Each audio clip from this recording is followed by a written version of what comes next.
Des chercheurs britanniques travaillant sur le célèbre navire Mary Rose de la marine des Tudors, datant du XVIe siècle, ont découvert de nouvelles informations sur la mystérieuse épave.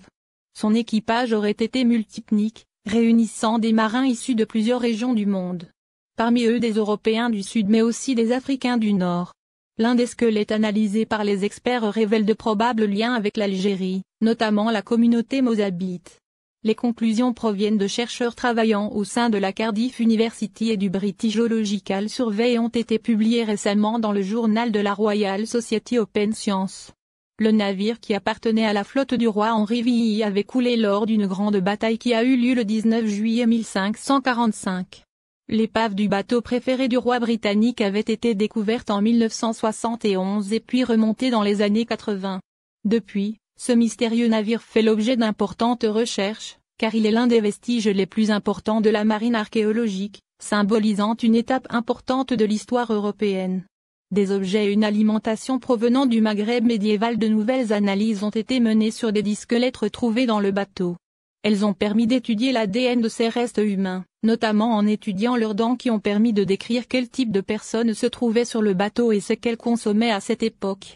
Les restes d'alimentation retrouvés à travers l'analyse des dents a été bénéfique. Aussi, d'après Alexandre Hildred, la chef d'équipe des chercheurs, des objets personnels appartenant à l'équipage ont également permis de tirer ces conclusions. Beaucoup de ces éléments provenaient de l'étranger et ne faisaient absolument pas partie du quotidien britannique à cette période.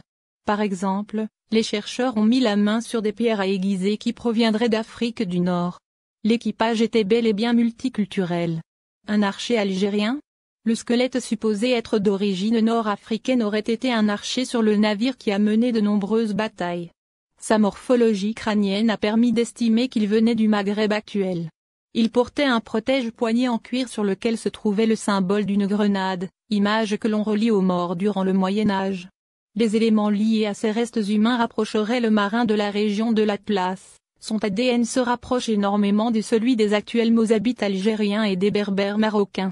Ce corps vieux de 5 siècles n'a pas pu apporter plus d'informations, et les mouvements de population au Maghreb au XVIe siècle permettent difficilement d'estimer la nationalité exacte de ces membres de l'équipage. Si ce squelette a pu être retrouvé, on ne sait pas s'il a été le seul nord-africain ou si d'autres maghrébins ont également eu à combattre aux côtés des troupes britanniques. À cette époque, l'Angleterre avait des échanges commerciaux avec la Méditerranée et des liens avec certains pays africains. Il se pourrait donc qu'une importante immigration entre les pays ait pu avoir lieu. L'équipe de chercheurs dans son étude rappelle que le roi Henri VI avait considérablement augmenté l'effectif de sa marine. Il aurait pu recruter ses corsaires sur les bateaux de marchandises, ce qui expliquerait la présence d'étrangers sur ces bateaux, et peut-être même des ancêtres